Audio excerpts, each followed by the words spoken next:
Hey everybody, Craig Pasta Jardula is here. This is the TruthWire. We'll get that little logo up there in the corner sooner or later. And you'll oh, there you are, Jayme CheeseSlice on the ones and twos. And of course, my co-host. Fiorella. I need you to bring up the energy level. It is Monday. It is April 7th. It is beautiful outside in sunny South Florida. Next week is my birthday, fam. I'm going to be an old man, so anytime you attack me today, just know it's ageism, okay? It's ageism. He's going to be 70, y'all, so. He looks great for 70. Stop, fam. Fam, there's a lot of craziness going on. I just got back from Tennessee last night. I arrived Wednesday night to tornado warnings. I was getting like these Amber Alert style stuff on your phone that was saying, the tornado's in your area, get in the basement now. It was truly one of the most craziest things I've ever experienced. Sirens were sounding. I was at Scott Armstrong's house from Rebunked. You know Scott, he used to do a lot of work with T-Lab. He's been on the morning show with us before. He was one of the organizers in the event, the Third Eye Carnival with Steve Poikonen, T. Snyder. It was a great show, fam. Leonardo Johnny, Sam Tripoli, a lot of music, a lot of talking. And we had fams that were part of the original Convo couch crew. Fred Edward came on out with his beautiful parrot, Midler. She was great. She was such a precious little bird. Anna Mayers was there, an original OG. She drove on in from Des Moines, Idaho. And then our Jerry, who's also known as Tallulah May, was there too as well. So it was great to see some original Convo couch people come out there who supported our show when we were nothing more than a hobby. And here we are today, fam. Awesome. I'm sure it was interesting for you to be there. Yeah. Well, I think that would have been out of my element there, but yeah. You wouldn't have, fam. You'd be. It's kind of crazy because now, you know, I do my drive time show on Wednesdays, and it's a lot of lefties. But now lefties are like kind of starting to question, what's HARP? What's up with these direct energy weapons? What's going on with geoengineering? Does it really work? And that's kind of like the whole conspiracy theory, the fourth industrial revolution, the Great Reset. It's kind of been brought into the mainstream. So there's a lot of great conversations. It was a fun event. I think you would have loved it. You would have been out of your element because it would have been too wet and muddy for you. I don't get the country girl vibes from you. I mean, we obviously know you can survive in the snow in Siberia, but the mud in Tennessee, I don't know if you can do it, fam. It would be a challenge. I've been to music festivals in Tennessee where it rained like crazy, so I think I can. Right. It depends on the people, just saying, you know. If it's too many crazies, you know. No, not too. There were a few. There was like Leonardo Johnny. If you don't know who she is, fam, she's been banned from all these other outlets. But she does play into like what I would say the populist right conspiracy theories, and we even know they are, and we understand. You know, I also explained to them. The biggest difference between me and her are our stances on immigration. They don't understand what's going on outside in immigration in these countries, which drives so many immigrants to the border in the first place. One of those countries that we're going to have a conversation, we're going to bring in our guest as soon as we can, is in Haiti. He's done a lot of work there. There's actually an article out there in Counterpunch right now that he wrote. This man has gone to Haiti. We have broke bread with this gentleman before in Nicaragua, in Brazil. We have an understanding of what the empire is doing out there and what's driving so many people to come to the border in the first place. In occupied Port-au-Prince, over 1 million Haitians now have been displaced by paramilitary gangs. Ladies and gentlemen, let's bring on into the show. You know him, friend of the fams, friend of the show, one of my favorite journalists out there. I love this guy. He got, I believe, arrested and detained in Colombia for being one of the organizers. I'm glad they didn't deport him yet, fam. Professor Danny Shaw is on the show today. What's good, y'all? Good to see you. Yeah, I'm nostalgic. It was a year ago that we were camped out at Columbia, my alma mater, and 1 year anniversary. Now they're rounding up the organizers and trying to deport them. Yeah, and it's crazy because this is one of the schools that people have always looked up to going to, you know, and it's crazy that we're talking about more than how many months of genocide? I believe 17 months or so of genocide. And, you know, it came back, right? It was supposed to stop, but it came back. And so the world has been captivated by the genocide in Gaza, and understandably so. And we're going to talk more about the latest in Israel's attacks. But Danny, you've been covering a topic that is extremely shunned by most media, including independent media, just because there seems to be a lack of good information and there's so many counter narratives being thrown out there. And I'm talking about Haiti, and I'm talking about what is happening in Haiti. And just it's become so difficult to actually have people who actually go on the ground and can talk about it and find good information, because it's so hard to sift through a lot of this. And I know you've had, you've been going there for a long time, and I think nothing really replaces on the ground work, that and understanding also the language. I think that's another a layer, because there's some nuances that get lost in translation, and just the history of it all. So, Apostle, did you want to say anything before we begin? No, I was hoping you would take it over and kind of set up the table for Danny Shaw, please. I'm here to get educated today, because even though, I pay attention to these issues, and I spent the whole weekend when people were asking me questions about elections in Latin America and what the culture's like. Like you said, I think it's very important. This issue has been so shunned. Everybody's shut out. They don't know what's going on. I know a lot of people would be saying, why are you doing a story with Professor Danny Shaw about Haiti today with everything going on in Iran and everything? Well, I think that's part of the game, is that the media keeps us so distracted because they're just, the stenographers for the ruling class, that they don't want us to know what's going on in Haiti. And I think this is I think this microcosm of Haiti is a macrocosm of what the empire is continuing to do every single day, everywhere. So please take it away if you have a question for Danny. So Danny, just, I would like you to summarize exactly how this is happening, how 1 million Haitians are actually being displaced by these paramilitary gangs, and who are these paramilitary gangs, and why does this situation happening in a small island nation like Haiti affect the rest of the world, that we're seeing potential war with Iran, potential wars in general with China? You have genocides in Syria and in Gaza. How do all these things relate to one another? Yeah, thanks for taking time for Haiti, the Palestine of the Caribbean, a country that takes up 1/3 of the island that it shares with the Dominican Republic of roughly 12 million people. The ideological, the media, the intellectual assault on Haiti goes way, way back, centuries and centuries.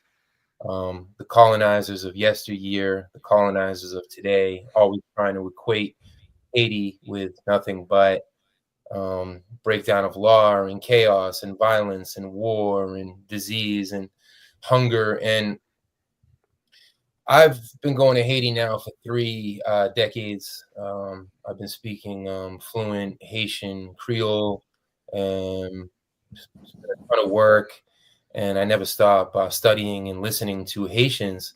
And because the left has been so silent, and there's a real lack of solidarity with what's happening in Haiti right now, Port-au-Prince, the capital city, we're talking about a capital city of 3 million people.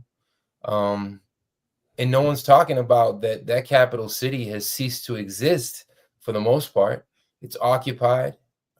Most of the population is now refugees. According to all these different humanitarian and international organizations, there's now officially over 1 million refugees. But the UN and Human Rights Watch, they report, but they never intervene in any way. So the neighborhoods where I've stayed and lived and had family now for so long, those neighborhoods have ceased to exist. So similar to the Palestinian struggle, demanding the right to return to their homes that have been stolen for the past 76 years, much more recently, Solino and Nazon and Criswa. I know these neighborhoods don't mean much unless there's Haitians, Haitian Americans listening in. But these were stable neighborhoods. This was the backbone of resistance across Haiti. These were the neighborhoods that got Jean-Bertrand Aristide in 1991, again in 2001, elected. And to see these neighborhoods burned down, looted, sexual violence and rape are used as everyday weapons. So The latest piece that I'm submitting to try to publish is called The Traumatization of Port-au-Prince, because that's really what this gang or paramilitary or armed group project is all about. I think we have to understand too, this is not just a Haitian situation, to keep drawing all of those international connections. And the first international connection that I want to draw is something that Gustavo Petro, the leftist anti-imperialist president of Colombia, this is something that he said last month. He verified what we all know, that the cocaine from Colombia, we're talking about international drug industry approaching $1 trillion. The official number is $650 billion, with cocaine in the lead. And the president of Colombia explained that to get the drugs from the north of Colombia, from Peru, they come up through Haiti. So this whole thing about Haiti is forgotten and Haiti is, in shambles. Well, that's very convenient for one of the biggest international industries. So cocaine from the south, 60% from Colombia, and then all the guns. I did a study of 500,000 guns, upwards towards 1 million guns awash in Haiti. I mean, these paramilitary groups led by Jayme Barbecue Cherizier, it's called Vivre Ensemble, to live together. They would be nothing if they didn't have all of these U.S. guns and all of the connections to the international drug traffickers. And this is nothing new. This is well documented. This is a fascinating book for the Haiti watchers out there. Elizabeth Abbott married into the Duvalier family. She was the sister-in-law of General Namfi. And she has a whole chapter on cocaine and how cocaine funded the Duvalier dynasty and dictatorship. So for decades now, Haiti and its porous borders, there's no Coast Guard. There's, according to the Haitian government, one functioning Coast Guard ship. There's thousands of miles of porous borders. So Haiti really is more connected to us than we think. Fam, did you want to get the first question and Yeah. or you want me to jump in? All right, I I'll get just the next want, one. Go ahead. yeah, I just have a follow up to that, Danny, because a lot of people have been saying that because Jimmy Cherizier is targeted by NATO as in many ways, at least the media, right? That's the perception, because he is targeted by mainstream media, because he has been not in the good graces of the West, that he is actually a potential leader. And I've asked this question before to other people I've interviewed, like Jemima Pierre. And for me, I've gotten, mixed answers, but it seems like there's a lot of nuance to this whole thing and a lot of intricacies under that. Does Haiti have any potential leaders then, if it's not Jimmy Cherizier? If he really just, because you're talking about the smuggling of weapons and drugs from the South American continent, North Colombia, into Haiti. So if that is their involvement, then what is the possibility of some sort of Haitian leadership taking over? Yeah, I mean, that's an incredible question. It's a question that I've asked, I don't know how many hundreds and hundreds of Haitians, because I've never pretended to know it all. I first started hearing about Jimmy Cherizier, alias Barbecue, in Delmamba, in this specific neighborhood. I guess it would be in the southern part of Port-au-Prince, around the downtown area. I was in Haiti in 2021 working with this mass movement because there was a massive rebellion against neocolonialism, against neoliberalism, and millions of Haitian people were in the streets, mostly in, of course, Port-au-Prince, the capital, but across the country in Okap and in Okai. And I was hearing different things from different people, but overwhelmingly on the ground in Haiti and Port-au-Prince, the word on the streets in 2021 was that Jimmy Cherizier was the lackey of the acting dictator who didn't have a constitutional mandate, and that Jimmy Cherizier made sure that the people from his ghetto could never link up with the rest of the ghettos in the streets. about a year ago, Jimmy Cherizier confederated all of the different gangs into an alliance called Vive Ensemble. Vive Ensemble means to live together, as in the gangs would no longer attack one another. Instead, they attack the peaceful populations of Port-au-Prince. And that's what I've been documenting now for the past 4 years plus, and really for 3 decades since I first went to Haiti. The gang situation in a modern sense, in a contemporary sense, really begins in 2011. It's not clear who the next Haitian president is going to be. And then Hillary Clinton gets on her private State Department jet, zooms into Haiti, and decides that Michel Martelly, this former musical, very popular music guy, I used to go when I was in my teen years, 20s, I'd go see him perform. Almost like an Andrew Dice Clay, a very vulgar comedian / musician. And all of a sudden, and he was indicted in all these different drug running, cartel accusations. He's on these State Department lists. So Martelly starts to arm these gangs so they can be his guys in the ghetto, in the oligarchs' guys in the ghetto. So the same questions, Fiorella, that you've been asking, I continue to ask, and overwhelmingly what I've heard from Haitians in Haiti and in the diaspora is, 90, 95%, that Jimmy Cherizier is completely negative, that he's bloodthirsty, that he only answers to the food chain, to the hierarchy. To understand Port-au-Prince, we could look, I'll put up a map real quick, but you have this tiny Beverly Hills-esque area. It's called Pétionville, and that's where the super, super rich are. And the gangs have never touched there. The paramilitaries have an understanding that they would never go to the mansions. And there's massive private security forces up there as well. And that's where this is all coordinated from. And that's what you hear on the streets of Port-au-Prince, inside of the refugee camps. Haitians today have to talk about Mwena Kouri, I'm always on the run. So when people can no longer live in their homes and they have this level of trauma, how could that be considered in any way revolutionary? It's not a mass upheaval. Mass rape and mass slaughter and mass displacement and mass humiliation are the very antithesis. It'll take me 1 sec, but I'll get a map up here just to walk you through. And let's not forget that your guest is also waiting in the wings too. We don't want to lose him while he's here too as well. We want to make sure that he can jump on in and you can set the table, because I got a ton of questions to ask you. There's so many great things. Guys, if you're watching, this is the TruthWire. Please share us out there. All the links are down below. We're here with Professor Danny Shaw. Fiorella is in the building. Jayme CheeseSlice on the ones and twos. We're talking about over 1 million Haitians being displaced by military gangs. We're talking about Jimmy Cherizier, a.k.a. Barbecue. We're talking about Port-au-Prince. We're talking about Aristide. He's breaking it down. Thank you. All the ways to help the show are down below. Please take it away, Danny Shaw. So you're going to bring in Esaid. When you're ready. Bring him in. I don't want to. Bring him in. All right. There we go. So, comment nous y est? Bonsoir, Esaid. Bonsoir, et tout camarade. C'est un réel plaisir pour participer ensemble avec nous dans cette discussion.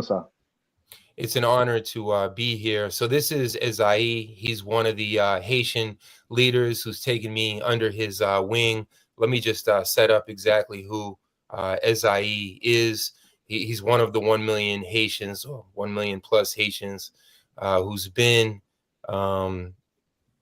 displaced by these gangs. This was a picture from last year when they still had their political schools of formation. These are some of the grassroots organizers. Esaid welcomed me into his home to stay with his family. These were protests against Petro Caribbean, all of the money that was sent from Venezuela to help out the Haitian people. Hugo Chavez and Nicolas Maduro, all of that money was stolen. Bois-Calais is the name for the Citizens Defense Brigades, the people standing up. And in response to Fiorella's question, right, a nation full of leaders, there's so many leaders. The problems is that these leaders, this was a protest that they did. They were using certain type of acting, and Cherizier had been involved in a whole massacre in La Saline, And the people who were killed naked, so that's why they're dressed the way they are. But let's just take advantage of Ezai's presence here. And what I'll do is I'll ask a question, and then so we don't lose the time with him speaking and then me translating, I'll get him on the phone. He'll leave his volume up a little bit so you can still kind of hear the echo of his voice, and I'll just translate simultaneously. All right? So, Awesome. Ezai, ma parle ou kounya mem, I nap gade comment on fait ça. So, Nou pa ka fèl kon sa, jen ap fèl la? no, parce que la prend un pile temps. It'll take too Okay, much okay. time, I'm telling him. So, how are you guys going to be able to lower his volume a little bit? Oh, he might have to get off his phone. He can't use two. You're on mute, Pasta. So you might have to hear Pasta, it off of you're on here. mute. Yeah, so I guess you'll hear Just him, have him move a little bit further away from his microphone is what I would say. That's and it. then I'll translate simultaneously. Yeah. Just Okay. have him move away from his I microphone. can lower his volumes. Oh, you can? Never mind. Yeah, I just did. Then Okay. have him sit there and have him lower his, tell him to speak real quick, Dan. Lower his microphone a little bit, CheeseSlice. Ok, ou met pale Ezai, ki sa ou vle ki yon public Ameriken ap tande kounya même de situation Port-au-Prince?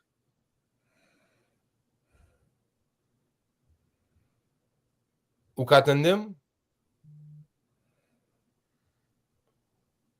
I hung up here, so he might be confused. I can't hear anything. Yeah. Mwen pa tande ou. Fok ou mette son. Bliye,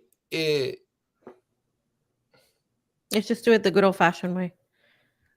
yeah, the problem was I already told him the other way. Non, mwen pa tande ou. Fok ou pale directement la. Bliye telefon la, mwen pa rele ou anko. He's just muted. He was just muted. That's it. Try now. Una silence.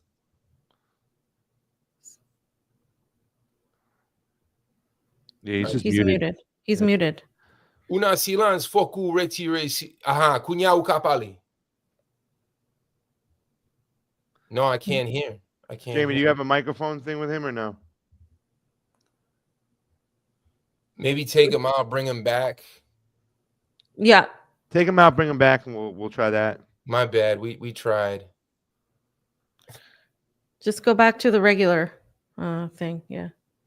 Because we can't. Nou pa ka tande ou. Pale. Why can't we hear him? He's I don't not know, because when you did something with the phone, he must have done. Tell him to go out and come back in. Tell him to leave and then reconnect, and we'll try that. Feme tout bagay la pou entre anko. All right, let's see if that works. No, In the tell him to meantime, totally disconnect and get out. Yeah. did he? Hopefully he. No, he's just he's in the lobby. So how am I going to tell him he can't hear me now? Let me see. Tell him Pale that. kunya. No. Oh my God. Well, this is a microcosm of how difficult it is to get Haitian voices out. And that's how certain, culture vultures and buzzards take advantage. Because if people truly wanted to hear Haitian voices, they would know the truth from Port-au-Prince. But these types of things always happen. So let me just show the map real quick, just so people have a sense and there's some continuity. So this is a map of Port-au-Prince, and the rich area is up here in Pétionville. So the gangs control Route 2. This goes to the south. And if we trace this to the south, that's where the cocaine is coming in. And a lot of the arms are coming up through here, through Route 2.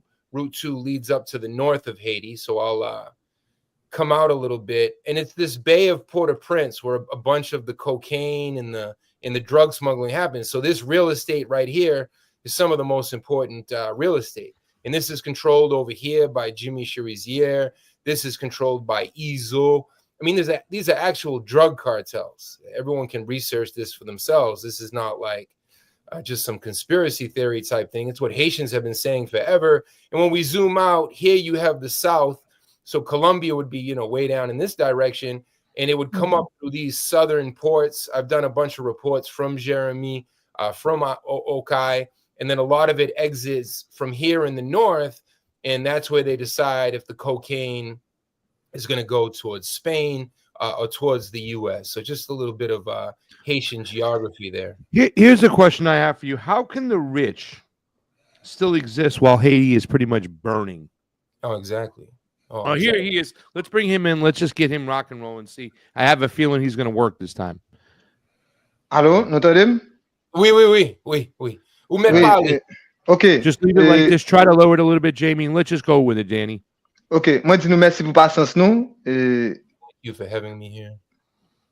Oui, nous connaissons Haïti dans moment a subi une grosse crise de sécurité et qui engendre une grosse crise security crisis.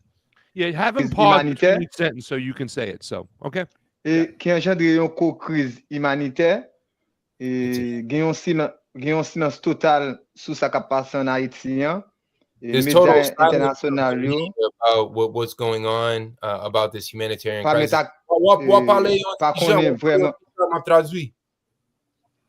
Nous connaissons depuis en 2021, pas aucun élu dans le pays d'Haïti, pas un président, pas un sénateur, pas un député, pas aucun monde qui est élu. No elections, there's been no presidents, there's been no senators, there's complete political chaos.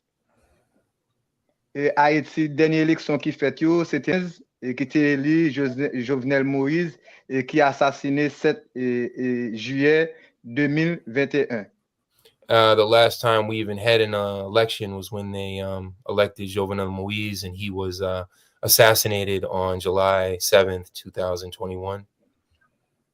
C'est un contexte qui est vraiment difficile. 90% dans le territoire, dans sa nouvelle le centre-ville Port-au-Prince, occupé par un parade militaire qui relève Vivre Ensemble, qui sont une coalition gang qui gagne en tête Jimmy Cherizé, alias Barbecue, qui sont anciens policiers qui ont participé dans le massacre et la Saline dans l'année 2018, qui ont empêché mouvement et protestation contre le président à l'époque là, qui c'est Jovenel Moïse.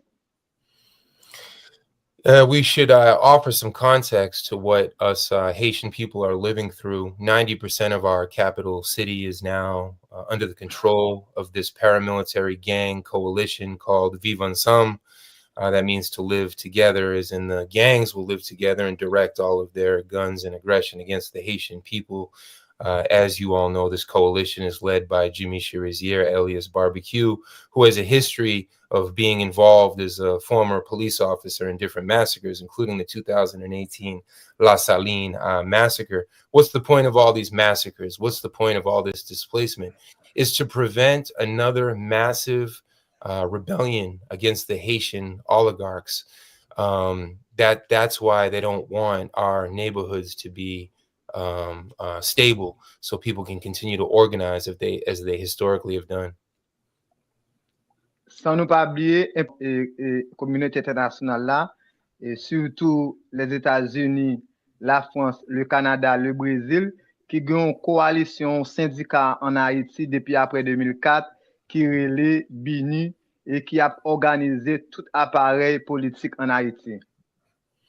We shouldn't forget imperialism and imperialism's role in this crisis. You have the core group countries, the United States, France, and Canada, and they worked through the United Nations beginning in 2004 with MINUSTA and BINI. Those were the acronyms of these UN occupations, and those UN occupations were directed against us, the Haitian people. Should I ask him any specific question? Esaïe, ou ka pale histoire ou nan Solino pou yo? Ok, Jean nous dit là, moi c'est Esaïe.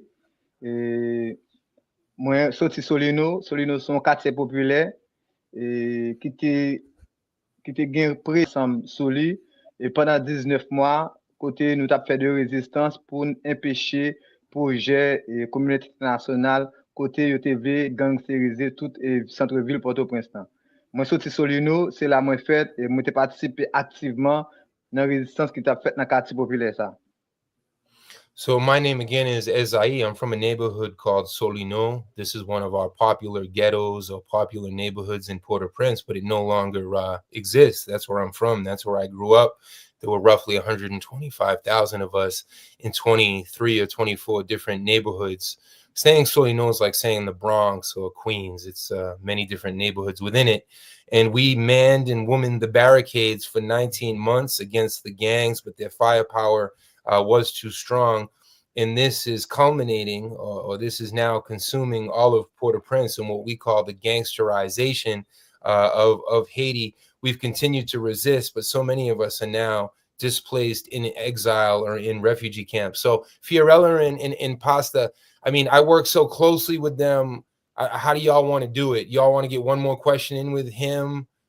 So go ahead. Sure. Pasta, did you have a question? Okay. I just want to ask him, a lot of people have said positive things about Jayme Cherizier. He has firsthand seen the reality. What is his message to people about him, and what he actually represents? And if there is a possibility of a leader anytime soon that is actually effective. Ou konen Zayi, an pil moun nan Etats-Unis, yo pa kompon wol vwe de Jayme Cherizier, ki sa ou vle ki moun yo ka kompon de barbecue, ki wo ki mesi ap jwe tankou lider, e ki lider vwe ki pep Haitien genyen, ki bo ki vwe dirijan pep Haitien. Bon, malheureusement, dans le moment où on a parlé, il y a un problème leadership en Haïti. Et côté parti politique, c'est deux partis politiques qui décrient face avec la population, mais l'histoire ça a remonté après 90, après le coup d'État qui était fait contre Jean-Bertrand Aristide. So we have to understand. Jayme Cherizier.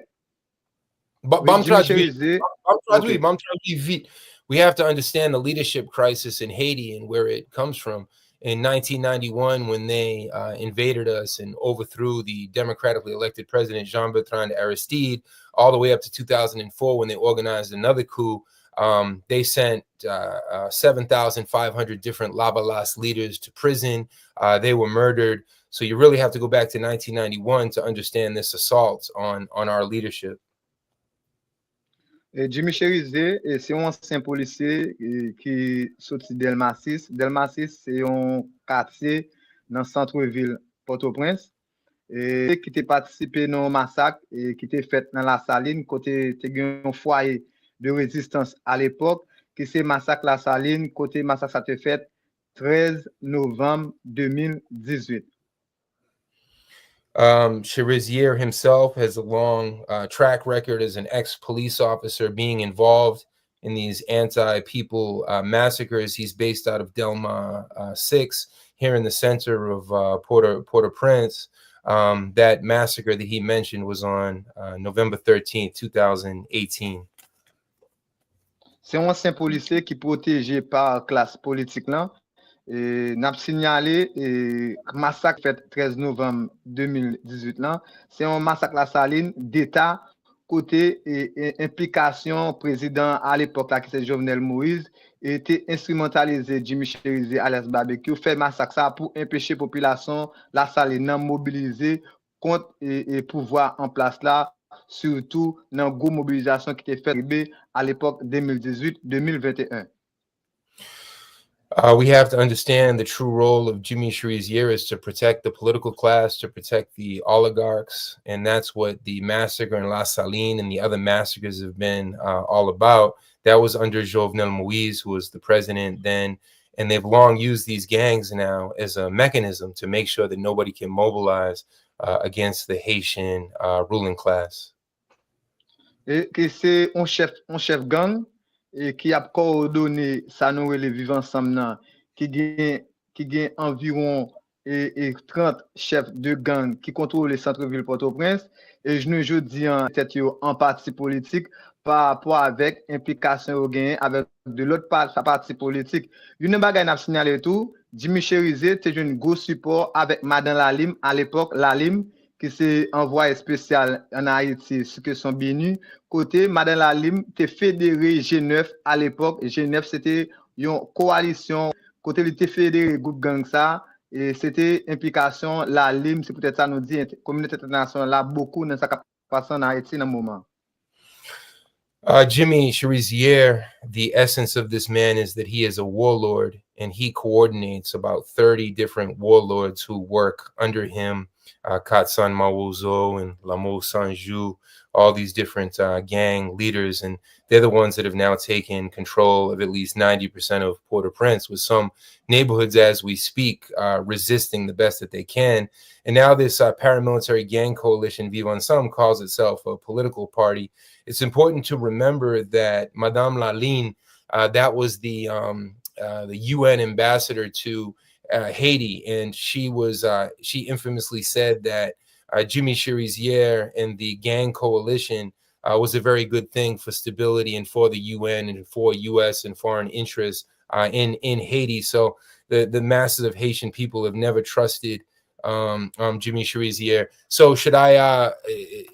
You think let him? It's tough with the translation. I could keep doing it. But it's working well. I think we're getting the answers what we need, and you're getting it. But I mean, my next follow-up question is, how does the rich still exist with all this going on? I remember there was a quote that I heard supposedly that Jimmy Cherizier said, well, if the poor people aren't going to get all the basic essentials, trash, water, all those things, then the rich aren't going to get it at all either. But yet you have talked about, and we hear that there are still a lot of people who have wealth in Haiti. How are they existing with Haiti being on fire right now? When you hear these comments of revolutionary, if the poor don't get it, then the rich don't get it. Can you provide a little context of what's really going on and how these people of wealth are still existing with Haiti being under such a crazy situation that it's in? Yeah, I'm just going to go back to the map for a second. It's tough to appreciate on this map, but when we talk about where the rich are, they're completely untouchable. They're up here behind so many layers of private security, so many mansions. These are giant compounds. There are ghettos up here as well, and the ghettos have been sacked. But what the Haitian people say every day is that why would the dog bite its master's hand? So if the oligarchs are the ones who are the true bosses of Jimmy Cherizier, all this rhetoric about he represents the poor is crazy. I was with Ezaïe. We had to hide behind different sheds. They had to duck my head down as the bullets from Cherizier and the bullets from Kempes and the other warlords, and they use a lot of child soldiers. More than half of their army are under 18 years of age, average age, often 14, 15, 16. These are little kids who are hungry. These are the orphans of the earthquake, the orphans of the centuries-long imperialist assault on Haiti's sovereignty. But I'll ask him the same question. Ezaïe, si barbecue toujours by conférence de presse, qui monsieur a dit qu'il a pas attaqué Grand Negio, pour qui ça grand nèg yo posé ces pauvres qui souffrent? Jusqu'à présent, depuis 2018, catégorie sociale, groupe social qui victime de groupe terroriste vivant ensemble, c'est moun qui pi malio qui victime. Nous-mêmes, peuple haïtien, c'est nous-mêmes qui te bail modèle révolution. Ça veut dire nous-mêmes, là, nous parler de révolution, nous connaissons ça, nous veut dire. C'est pour dire, je dis, attaque au groupe gang vivant ensemble a fait dans le territoire haïtien, c'est des attaques qu'a fait contre couches défavorisées, contre Solino, contre La Saline, contre Bel-Air, contre cité militaire, contre Carrefour-Feuille, contre ensemble quartier populaire. Jusqu'à présent, une bagaille qui garantit, c'est que Jimmy Cherizier et Ayas Barbecue sont qui protégés par la communauté internationale et par la classe bourgeoisie. Parce que une bagaille qui est fondamentale, et ZAM, balles que Jimmy Cherizier Barbecue maintenant, c'est des crimes transnationaux. Ça veut dire, c'est pour nous dire que l'activité vivant ensemble à mener en Haïti sont activités criminelles. Pour tes catégories moun qui pi victime, c'est des moun qui sont dans le quartier populaire, c'est des masses paysans qui a pris tes cailloux, dernier jour ça, il y a des attaques qui fait sous Mibalais, qui sont en province, dans le centre et pays d'Haïti. Since 2018, when we had this massive movement in the streets to have a true revolution in Haiti, these have been the true terrorists. Jimmy Cherizier is the chief terrorist, And who have been the victims? We've been the victims, the poorest of the poor, the Haitian people. We have to really define what is a revolution. A revolution is mass empowerment. A revolution is people standing up for their rights. How is this a revolution? How is it a revolution in Bel Air and in Kafoufe and in all these different ghettos when those ghettos don't even exist anymore? They've been completely ransacked, burnt to the ground. All of us are now homeless. We're refugees in our own ancestral land. So you have to understand barbecue for who he truly is. Barbecue is a creation of the quote unquote international community and of the Haitian bourgeoisie. They protect him. Do you really think, are you really that naive? Is anyone this naive in the United States to think that if he was some type of Fidel Castro, they would allow hundreds of thousands of guns into his hands and into the child soldiers and the mercenaries that he commands? So when we talk about the crimes of barbecue, barbecue is a war criminal, but his crimes are also transnational crimes, because us poor people, the peasants, the refugees, and this is ongoing right now, they're attacking Mibaler and Kenskov and other communities. And but we know that barbecue would be nothing without the U.S. guns and without all of the connections to the Colombian drug runners. Yeah. To answer that question, by the way, do you think people are really that naive to believe that this guy's a real revolutionary? Yes, they are. Ezai labzou ki pifo blan yo igare yo vle kwe bagay ki sou réseaux sociaux parce que yap cherché on est wo yo vle on est wo haïtien. I was just telling him that it's so easy to manipulate consciousness around Haiti because, you know, Fiorella and I had a conversation about this over time. Like, what goes viral on Twitter and on social media? You know, very, very simple things that are popular. Nuance and dialectical analysis and actually standing with the people of Haiti. You're not going to get clicks or views or money or fame for that. So how much easier to create this Hollywood story that this guy is the guy standing up. You just throw up a Haitian flag on this side. You throw up a picture of Ernesto Che Guevara, and you can dupe the American left who, you know, frankly, to me, it's a type of racism that they can't take the time to. There's so many leaders. I could provide how many hundreds of leaders, but to actually translate and take the time and patience. And a lot of times we lose signal. And most Haitians don't have electricity. If you don't have electricity, how can you have internet? If you're living in a refugee camp, if you're living in the streets, you're not concerned with trying to orient an American or Western audience towards your reality. You're trying to get food. And right now, the food insecurity, the hunger is overwhelming. Fam, do you have a question? Because I do have another question before we lose our guest. All right. So it's kind of interesting. Let's talk about Aristide real quick, because Aristide's been, you know, coup twice. When I asked my Haitian friends around here and the people I'm involved with in the community, a lot of Haitian community here in South Florida, how they feel about Jimmy Cherizier, about 90% say, oh, forget about that guy. He's awful, right? So, but when I ask about Aristide, it's a mixed bag. I'd say 60%, 3 out of every 5 people are pro Aristide. But then there's a couple that say, no, his ties to the Clintons are pretty close. You know what I'm saying? The Clinton Foundation, he's a puppet for Clinton. But, you know, I mean, the Clintons, Bill had him cooed and had him removed from Haiti at one point. How do the people feel about Aristide nowadays? And we are hearing this through the grapevine that there might be some talk of a comeback for Aristide, Danny. I don't know if that's true, but there's people who are saying that Aristide has returned and maybe wants to run again. Maybe not returned physically, but in consciousness, or in at least the talkings behind the scene. Maybe we can get a little bit of information about how the people feel about Aristide and if they would be welcome to him coming back. M'a traduit dernière question pour avant ou sorti. Monsieur Pasta, that's how you say your name in Creole. Monsieur Pasta. Monsieur sorti Florida. L'aptende un pile moun. Pi fo moun ki la en bas et diaspora et tant kou yon 60% yo kwen nan tête Aristide, mais qui ça qui c'est vérité Aristide, comment analyser Aristide? Est-ce que c'est vrai ti tripota qui n'attendait qui Aristide a retourné dans politique là? Bon, Aristide, c'est deux versions Aristide. Il y a Aristide 90, il y a Aristide après 90, bien que l'Ipoal prend un coup d'État en 2004.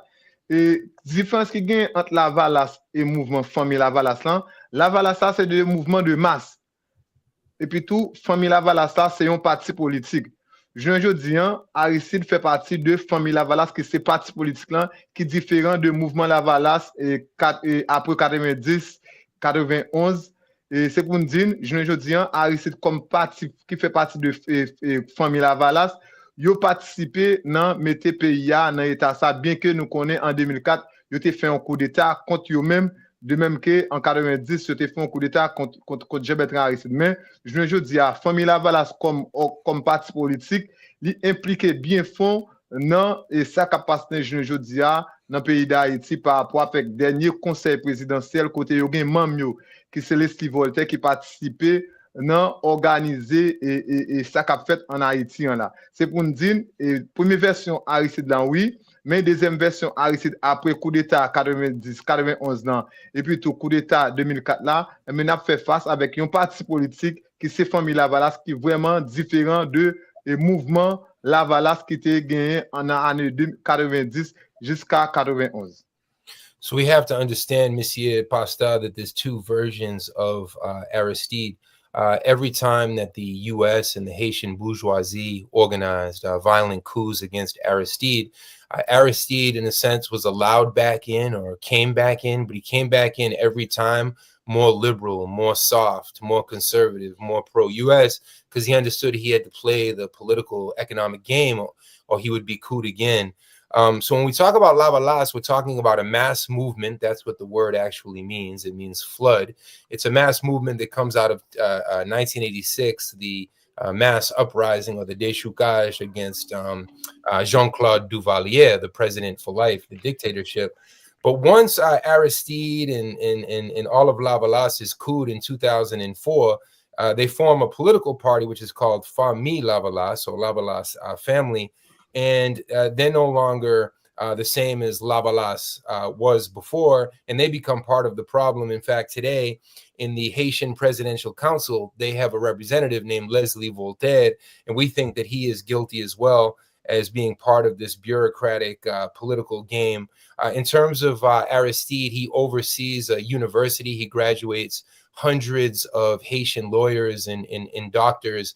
But the understanding when Aristide was allowed back into Haiti roughly, I guess, 10 years ago or so, was that he would never be involved in politics again. But for the most part, Lavalas has been crushed. It's really a different generation. There's still vestiges of that movement, but there's different popular representatives today. So, Esaïe, ou ka di yo au revoir. Bon, c'est un réel plaisir pour nous participer dans cette discussion ça, bien que il y ait un silence total sur ce qui passe en Haïti. C'est toujours un privilège, nous toujours suivre articles et Dani Choyo qui toujours suivent l'actualité ça qui passe en Haïti. Kimbered et pas Molly. Okay, Kembela from him, merci. So he was saying it's been a real pleasure, especially considering how the war on Haiti is not just a paramilitary and imperialist war. It's an informational war. It's a communicational war. It's a media war. There's been total silence. How come they never interview us? We have a slogan in Haiti where we say every time an international journalist comes to interview their hero, not our hero, Jimmy Cherizier, another neighborhood of 50,000 is displaced, and so many other families are massacred. So you can continue to follow Danny Shaw's work, which is really translating the popular desires of the Haitian people. Thanks again for having me here. Awesome, Danny. And I could get you dozens and dozens and dozens of leaders like that. But it hurts me, right? I've been on the left since 1994. I'm no longer like this young man, right?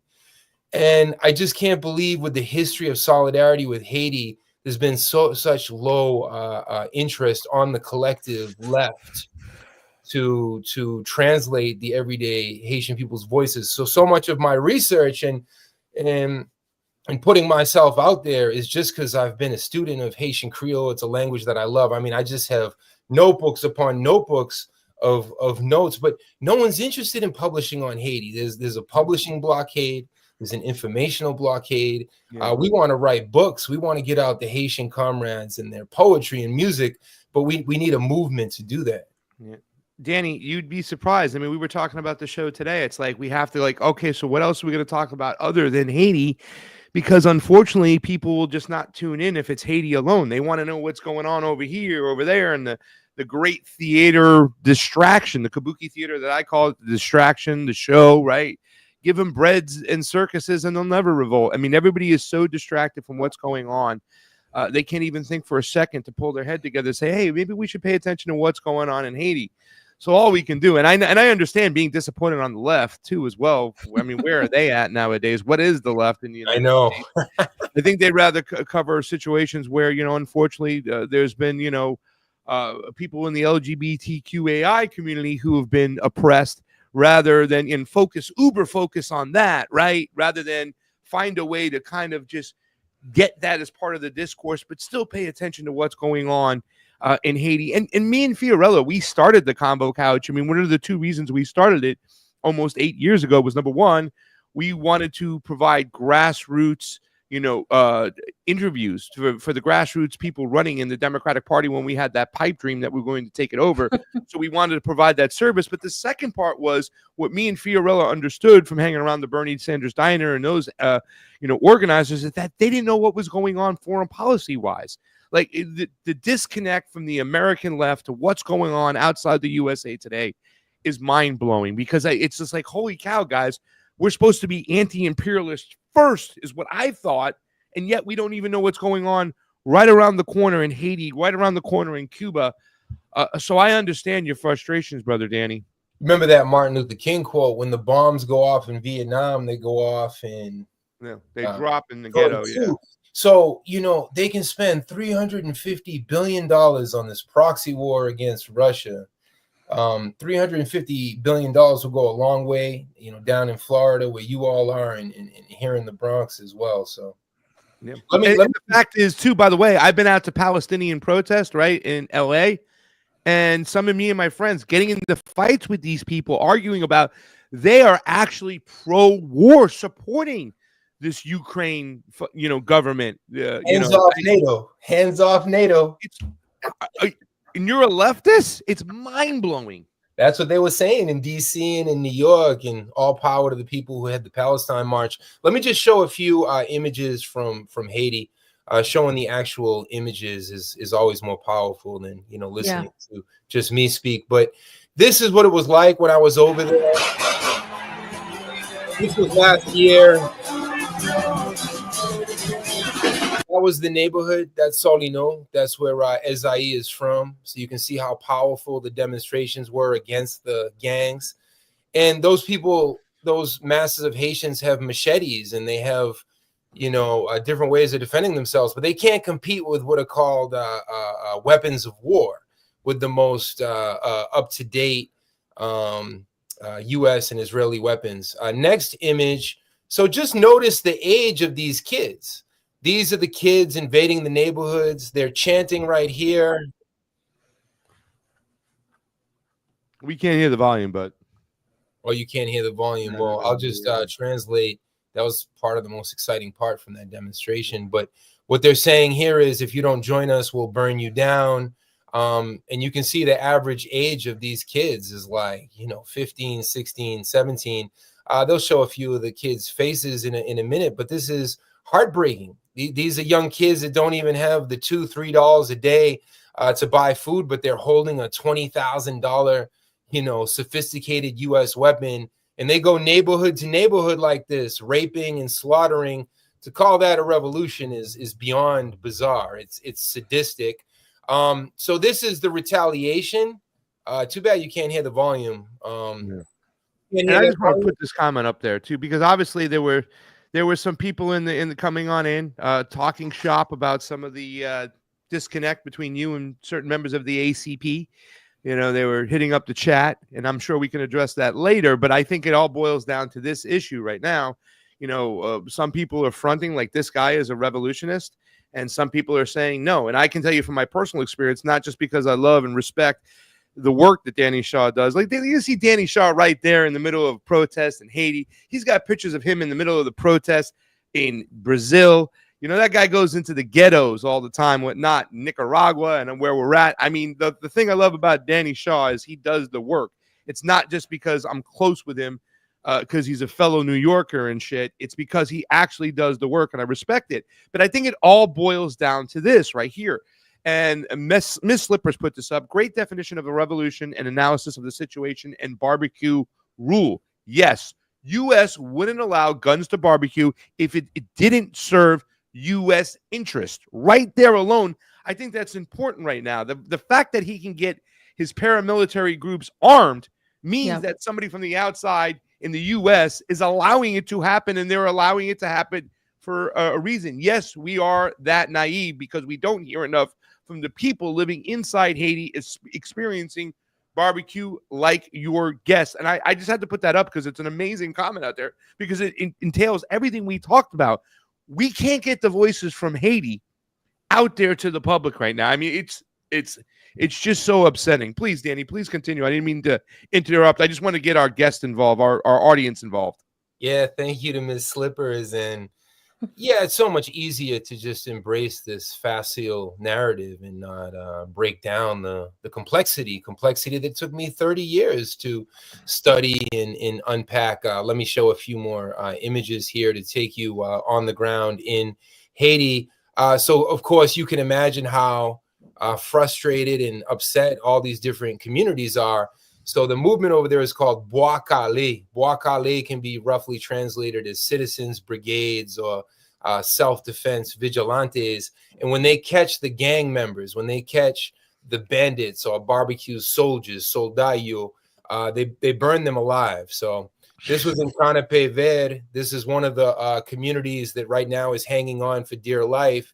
And this was when they caught a bunch of barbecues henchmen and burned them to a crisp. I mean, this is a war. It's a war on the people, and they've been trying to defend themselves by any means necessary. Let's see what other images I have here. I can show you the latest neighborhood that's standing up, because when you say that 90% of an entire city is now occupied by the gangs and people are calling that a revolution, it's beyond bizarre. It's a disconnect. But you're talking about people who don't speak Haitian Creole and frankly have zero interest in learning Haitian Creole. But if you don't speak a people's language, how do you then pretend to interpret their desires? And so it has been frustrating. It's David versus Goliath, not just in terms of all the guns being on one side, but in terms of the informational war. All these foreign journalists, they go to one place, barbecue, barbecue, barbecue. Why don't they go to the refugee camps? The next image I was going to show here, if people want to read more on this, these are great Haitian researchers who publish at Phenomenal World, Haiti's Long Struggle, Mamira Duge Prosper. These are some of the leaders that Fiorella was asking about. These are women's leaders. These are popular leaders. And they're asking right here, where is our money that you stole from the Petro-Caribbean project? So I'll keep, giving a voice to all these. There's so many different Haitian leaders, but when you don't have guns, how can you ever compete with this paramilitary alliance? So it's David versus Goliath, and all of my revolutionary training since 1994 is that a revolutionary, a Marxist, an anti-imperialist, and just a good human being always stands with David versus Goliath. Is there any, I mean, I didn't kind of get a clear answer. Maybe the audience did, just briefly, about the Aristide question. I mean, it seems like things are different because when you were explaining too, Danny, that like every single time that Aristide got back, he got more liberal, more conservative, but he had to play the game. I mean, this is a guy at one point, he was couped twice, and one time I think they put him on a Marine helicopter, flew him to an aircraft carrier, and then flew him to Haiti, to somewhere in Africa, Central African Republic. Yeah, I mean, so give us a little bit about Aristide really quickly, just to put a bow on that. Oh man, Aristide is a national hero. Just to start off with that, In 2021, when millions of Haitians were in the streets, so many Haitians would have their own personalized little portraits of Jean-Bertrand Aristide. Aristide is a polyglot. He speaks 8 different languages. He came up through liberation theology. They used to say that he was possessed of magical powers because he escaped his church. He was a priest. He was the people's priest. He came out of a history of liberation theology. If people are interested in reading about Haiti, Dr. Paul Farmer's The Uses of Haiti goes through the Lavalas movement. Look up Damming the Flood by Peter Howard. That's another amazing book. Aristide stood up for the poor in 1986, escaped all of these assassination attempts by the Duvalierist forces, by the Haitian corrupt generals. He won the presidency in 1991, and for 90 short days, he was the president of Haiti. He demanded reparations from France. He demanded a true minimum wage. And in 1991, the Haitian people, again, after all these massacres and U.S.-sponsored dictatorship and all of the cocaine flowing and the cocaine bosses and their kind of the barbecues before barbecue, there was great hope for the Haitian people. The U.S. organized the coup. Aristide is sent into exile in Montreal, and in Boston, there's a whole media war that Aristide is mentally ill because they can't see a Haitian leader who actually has dignity and actually stands up for his people.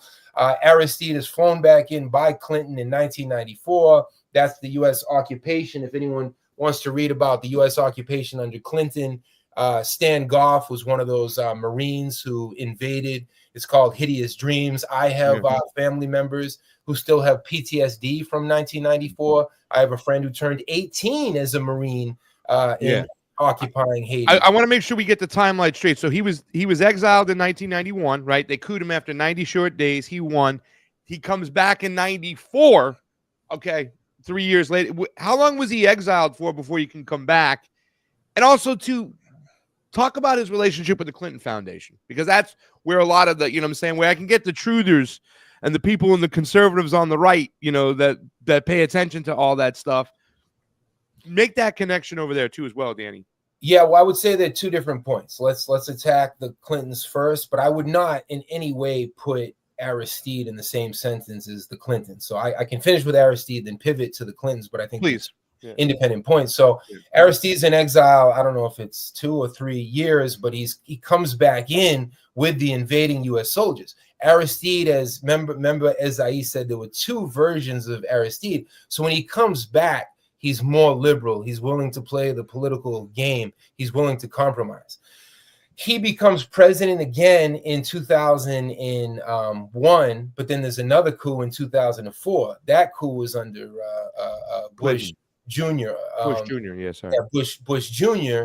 And then that's when they kill and they sack and they jail and they torture 7,500 elected Lavalas officials. So these U.S. occupations, just like in 1915, and the U.S. is doing another occupation today, but this occupation, they're hiring mercenaries who Bukele sends, and we know about, Trump sending all these innocent Venezuelans down to Bukele's super prisons. Bukele has sent Salvadorian troops, and then the Kenyan sellout lackey government of William Ruto has sent some 600 soldiers. Trump cut off that funding for the current invasion and occupation, which was indirectly, of course, a very good thing. And then Marco Rubio was just in the Caribbean and instituted another 44 million. So it's so interesting when you hear Trump and all of his lies on the campaign trail. He's going to end the war on Russia. He's going to cut these different international missions of occupation. Then he gets into office and it's a real politique moment, and he's willing to negotiate with the Clintons and negotiate with these ruling class liberals. So pivoting, but overall, Aristide was a hero, but Aristide's very private today. He doesn't want to get exiled and couped and assassinated. He's older, but to say that Aristide had anything really to do with the Clinton Foundation, I don't think would be entirely accurate. The Clinton Foundation, it's Hillary Clinton that flies down in 2011. The Haitian people, again, are trying to have their representative. They're trying to have change. Hillary Clinton in May 2011 flies down and says, no, Michel Martelly, the most corrupt vagabond, a criminal, That's who they put into power. And he's the one that instrumentalizes, to use the Haitian word, the gangs to carry out his political will down in the ghettos. The Clintons set up sweatshops up in the north. The Clintons own large tracts of land. It was both Clinton and Bush together. This is definitely bipartisan, the exploitation and manipulation of Haiti. They're in charge of the 2010 earthquake fund. How many billions and billions of dollars? I've seen statistics of over $10 billion disappeared. The Red Cross infamously only built like a handful of houses with the billions of dollars that they received. But the Clintons are seen as kind of like the ultimate personification of U.S. interests, U.S. imperialism, and U.S. arrogance towards the Haitian people. I'm going to get a little truther, little conspiracy theory. Les Fam, do you have something to say before I ask the conspiracy theory question? Well, we're talking about the Clinton Foundation. Go ahead. All right, so let me unpack this really quickly, Danny. I know you probably heard some of this, but I'm going to give you the crux of what the truther community, and some kind of play into it, some don't. I mean, this is one of those that can kind of be like, all right, that's too QAnon-y, that's too far out there. But there's an argument, there's a statement where a theory that Hillary Clinton herself would use Haiti as a way of, almost taking and stealing Haitian children, right? They have this whole thing, this whole network of conversations going on. Where are the children right now? And there are people like Mel K having guests on, and, they come up with all these theories. I mean, obviously, they want to blame the cartels a lot when it comes to Latin America as far as trafficking children. But there was a theory that, literally that kids were being taken, little children were being, the reason why it was kept to be so, destabilized is the fact that they can actually farm and take Haitian babies and children out of Haiti to use to almost, I would say, take or farm something called adrenochrome, from children, from Haitian babies. I know this is crazy. This is what supposedly was in the laptop that was confiscated by the FBI, where they said anybody who looked at this laptop, just recently with Anthony Weiner, when he was on Patrick Bet-David, they kind of talked about this whole situation, the Clinton hit list. In other words, anybody who looked into this Clinton, cult, the Epstein connection, the island over there, they're taking these Haitian babies over to the island where they're sacrificing them or whatnot. Have you heard about anything as far as Haitian children being abducted and smuggled out of the country from your time in Haiti? And any of this kind of rumor? I know this might seem off the wall, but there's a lot of time and energy spent talking about these things. We looked at the Epstein kind of island, and you saw all these kind of weird, churches and areas where they thought could be sacrificial.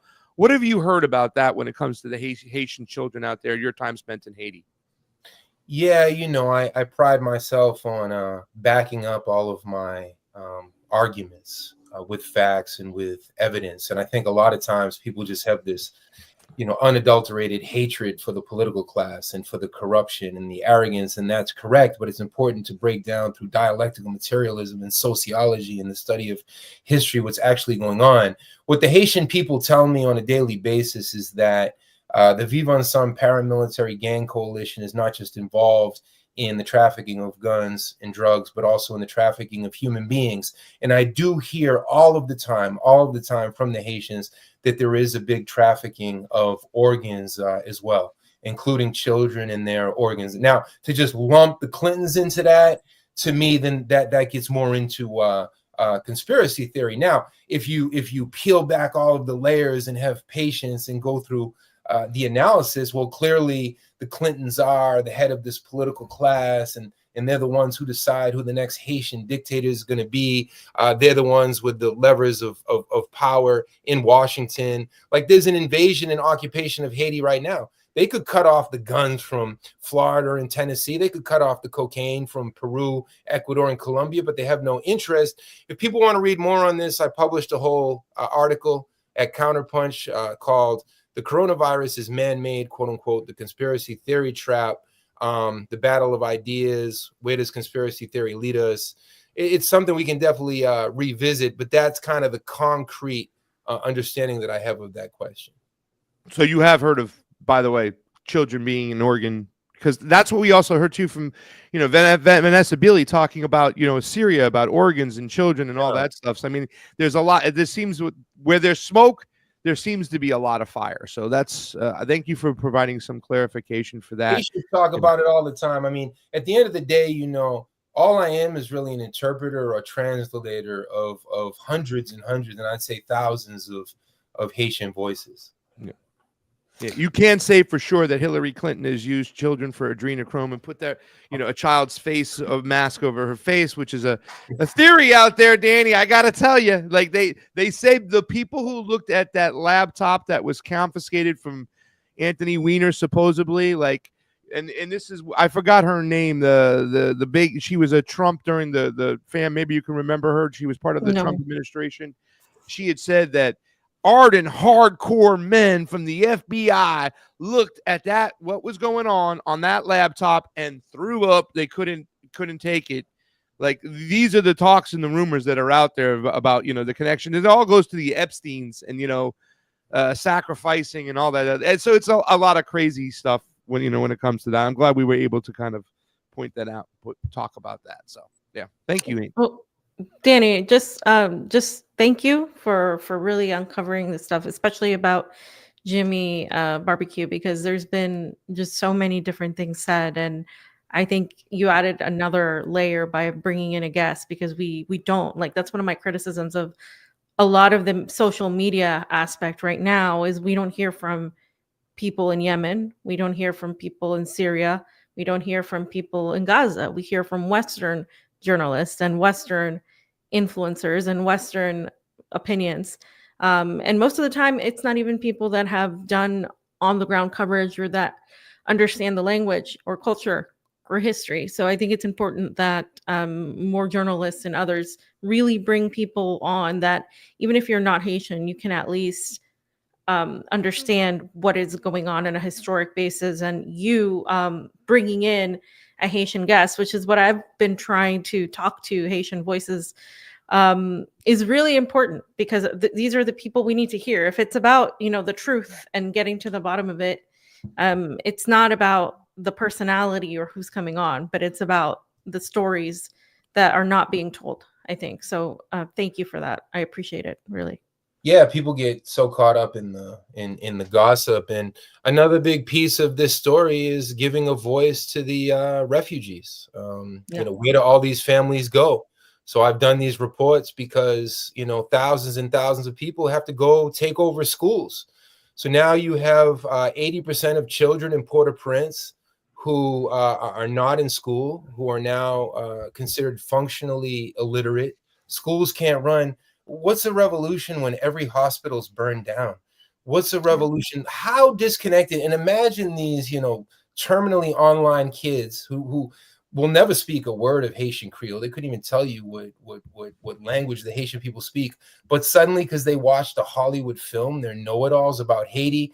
So I think this younger generation, there's a ton of arrogance. People are not interested in learning the truth. It's much easier to try to create their own Hollywood version of events. But in the middle of this, what I'm documenting is the traumatization of an entire people of multiple generations.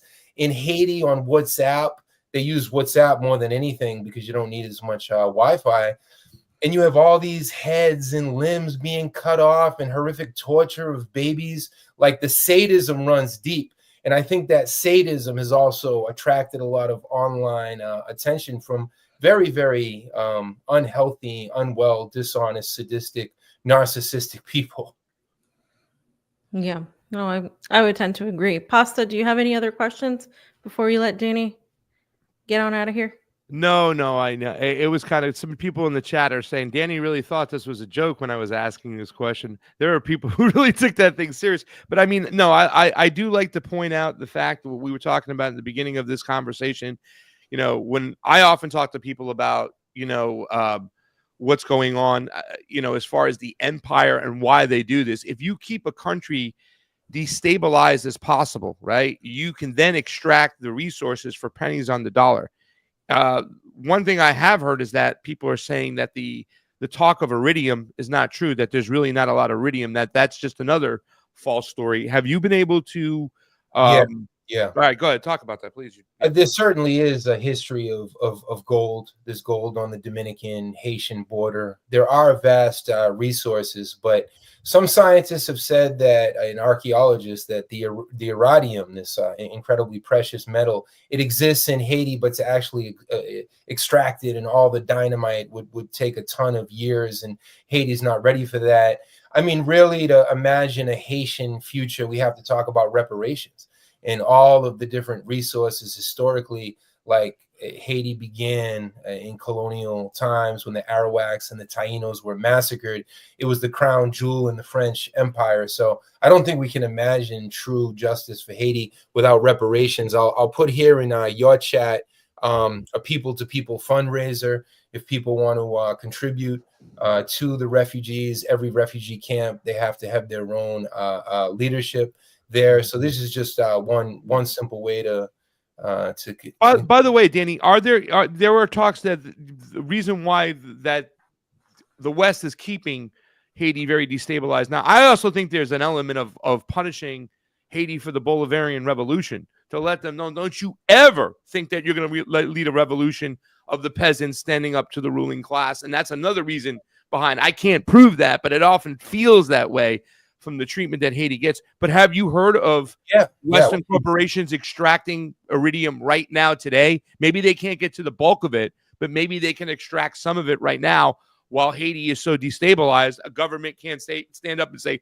don't take our resource that belongs to us and is going to benefit the Haitian people. We know you're stealing it right now, so you don't have to share that wealth with us. Have you heard any of that? I haven't heard about the actual extraction. You can talk about the extraction of people's labor power. You have all these sweatshops. Walt Disney World was there for years, and in the sweatshops, they can pay Haitians, pennies on the dollar. But even the sweatshop economy, which many Haitian families needed to survive, is no longer stable because of the paramilitary gang presence. And you were making a comment to the punishing of the Haitian people because of the Bolivarian Revolution. The pink tide they say that it began in 1998 with the election of Hugo Chavez in Caracas. I lived in the Dominican Republic in Haiti at the time. I was 20 whatever years old. Haiti's pink tide moment was 1991, 7 years earlier, when Jean-Bertrand Aristide was elected to office. So many experts say that the pink tide, the Bolivarian momentum, goes all the way back to Haiti, 1991, because remember, Bolivar couldn't have done what he did without the support of Boyer and Christophe in the Haitian leadership that sent soldiers from Haiti. The flag of the Bolivarian republics, the Colombian, Ecuadorian, Venezuelan flag, they're actually sewn in Jacmel in Haiti. So the Haitians are the original internationalists. They're the original Bolivarians. They're the original Ernesto Che Guevara. So I think we all of us who are anti-imperialist minded. I was about to say left, but thanks to my pasta training, I no longer think left or right, because there's beautiful people on both sides and there's dishonest people on both sides. So regardless of your political orientation, learn more about Haiti, about Palestine, and anti-imperialism. You're the best, Danny Shaw. Thank you, Danny. We appreciate it. I'm sure we'll have you on again to talk to someone else. That was really great and educational for our audience. Set up a round table, whatever y'all want. Peace. I want to break bread with you in Bolivia. That's what I want to do this year. So let's make that happen. October, November. I think October. It is. Yeah. All right, I'll put it in my schedule. Take care. Put it on your schedule, Danny. All right, bye-bye. Bye. Love you, buddy. Love you. Fam, I'm so sorry. I know a million questions and we have a tight schedule, and here I am cutting into it. I apologize. I just get going when I hear, Danny speak. Yeah, no, it was great. Although the adrenochrome question I haven't heard that word in forever. It's somebody put it up in the chat. I think it was Shelly put up in the chat from Nevada, Hunter S. Thompson. But I mean, listen, fam, there are people who have long, serious conversations about that. And, they tie it back to the, once again, what do you call them? The the people who do they go to the island and burn stuff and but you gotta have something. We can't just say so and so said and the rumor is, like, we gotta have something tangible about. I'm like, not going to there say is. Alex Jones said or whatnot and stuff, but there is anybody can see. They can go online and they can. I forgot what do you call the old school? We call them oligarchs, but the Masons, like the Masons, when they do all their ritual stuff, and what I'm saying, they talk about this. So. But I just we can put it together, whether that be the truth, whether it just be organ smuggling. He did clarify that there are a lot of children being smuggled out of there, right? The trafficking of children is a very real thing. Exactly. So where it goes to, whatever and stuff, Yeah. All right, let's get on to the next part, because I remember going to protest Nancy Pelosi in San Francisco, wearing a chicken outfit, and she wouldn't debate. But man. But somehow, now Nancy Pelosi showing up at a protest is good because Donald Trump is in office. And we're gonna have to break this down probably Friday, talk about the Trump tariffs and talk about Iran. And because there's a lot behind that, but really things are really bad. I'm actually in the US right now. I just got to the US, and I can't believe how expensive things are here coming from Russia, where things have gone up in price as well. Inflation is everywhere, but the price of eggs, $12. I mean, everybody's complaining about eggs, but it's insane. It's insane. The price of everything that I used to know has gone up, right? And Donald Trump's tariffs aren't helping. And people are angry at Trump and Elon Musk and all this stuff. There's valid criticism with Trump to be had. Like, what he's doing for me, foreign policy wise, and even domestically, is not surprising. This is what a lot of us said from the start it would be like, because he is a continuity of the last administration. He is going to continue screwing the American people, giving money to foreign countries, aka Israel and Ukraine still. He already extended the sanctions on Russia, even though there are conversations about the truce coming in, the ceasefire and all of that. And I keep telling people, Russia is very interested in pursuing that, in spite of the fact that it's not a big deal for them. They're very interested in it. And so there are valid things to criticize about Donald Trump, the Zionism in his administration. But how can I take a protest seriously or as being uncaptured? Because this is a very obviously captured protest. Jayme, can you go ahead and put the tweet up? I believe that this is the one. So Pelosi was going to speak, right? She made an appearance at this hands-off rally in Scranton, Pennsylvania. With an exclamation point too, fam. Here we go again. My whole thing is, how the hell do you think we're going to have any sort of validity to these protests when Nancy Pelosi, she's one of the most war criminal politicians we've had, one of the most corrupt we've had, one of the richest out of her position, which she shouldn't be rich after a Congress, but all these people get rich. She shows up at your protest where you're not talking about an ongoing genocide in Gaza, where you're not talking about anything that is an actual criticism of Donald Trump, not just economically, but also foreign policy wise. The fact that he is pushing war with Iran, pushing war with China, tanking the economy with his tariffs. You could talk about all these things in a constructive way, but a lot of these people don't even know why they're there. They have no idea why they're there. No, they don't. They literally are just there because they hate Trump. They don't know exactly the policies. And if the worst part of this is this part right here, because this is by design, because the Democrats are fundraising off of these gullible people, right?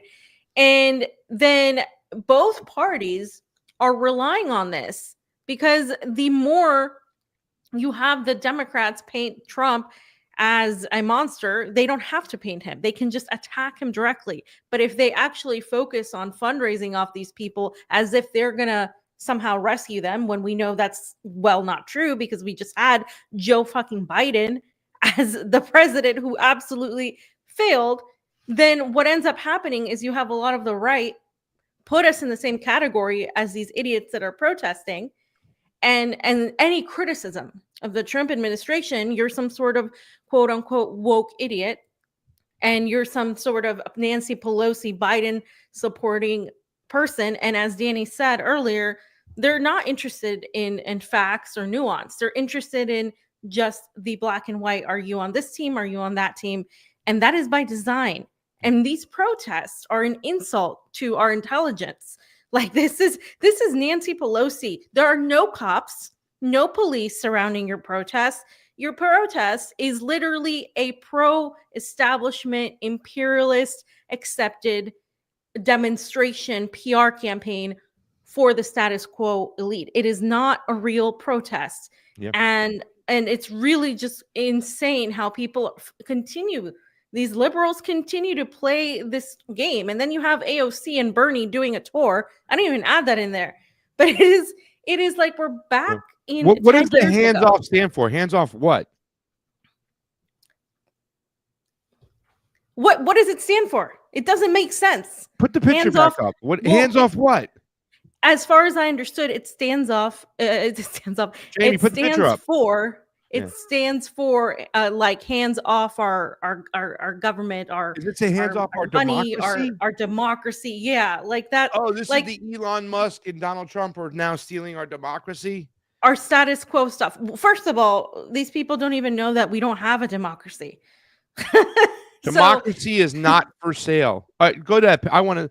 It's CFAM. Once again, I'm going to say this again. I don't mean to be one, and I'll get in trouble for this, but the most annoying species out there right now are white, Democrat, established, liberal women out there right now are the most annoying, right? Now, I'm not talking about the white leftist women out there. I'm talking about these cappuccino communists right there. You can see them all. Communist, Pasta. They're cappuccino liberal. Communist, I said. No, they hate the word communist. These people don't even like the word communism. These people are like we're proud Democrats. Government control where the Democrats and Nancy Pelosi are in charge. That's what they want. They don't even know what they want. Equate the two. You know what I'm saying? But that's what it sounds like. You're equating the two. But because these are neoliberals. What goes on everywhere.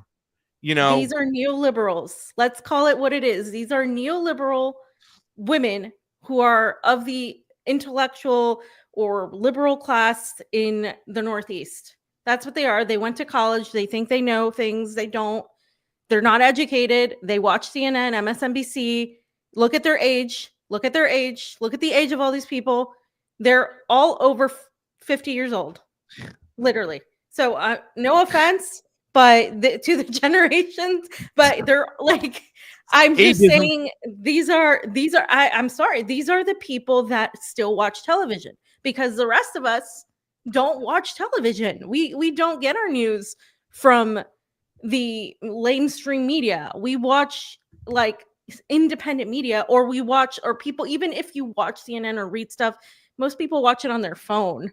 This is a small group of people.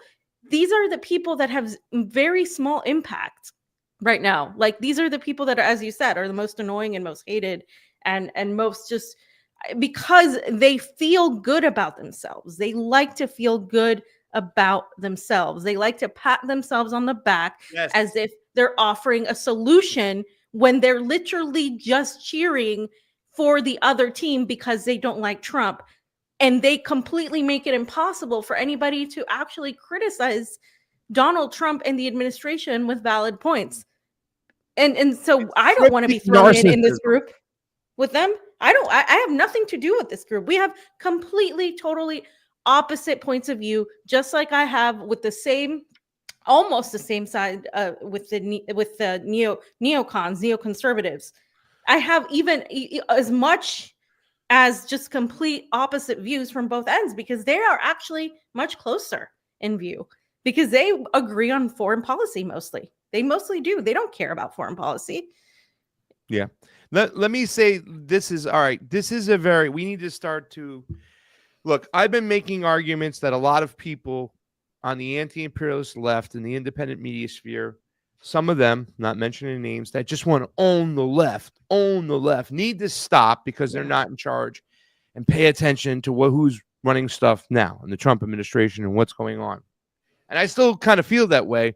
But when I see these things, fam, we understand that we live in a two-party duopoly. And at the end of the day, they're going to make a pitch to say you have to vote for the Democrat, the Chuck Schumer, Nancy Pelosi anointed person, to stop Donald Trump. So we understand that this is just the beginning, the Maxine Waters and all the BS, that they're going to be back again to try to swoop in there and convince the majority of the people in the United States who don't like what's going on right now to go back and vote for them and support them in the future. What are your thoughts on that, fam? Well, that's already happening. It's already happening because now Trump is doing so terrible that these liberals are like, see, we told you. Yeah. And you know what I mean? But it's like, no, we told you that if we didn't have somebody that wasn't Joe Biden years ago, that wasn't Hillary Clinton years ago, that we would go down this path. And that's exactly what we did. We went down the path. Of course, Bernie Sanders gave in and was completely weak and betrayed his people, and all of that splintered. I just had this conversation, I forget with who, but all of that splintered into a lot of pieces. Bernie Sanders was killed in essence. Like he was killed. He completely, his movement was obliterated. And some of them went to Trump, some of them went to the libertarians, some of them went to the liberals and progressives and all the BS. And now what does the United States have is a completely balkanized existence of politics where nobody is coming together, because that is by design. Yeah. And most people are just choosing to stand with Trump because that was Kennedy, that was Robert F. Kennedy's role, that was Tulsi's role. Yeah. And then, or with AOC's role of going towards, and Bernie going towards the Democrats. So there's no choice. There's no democracy to save.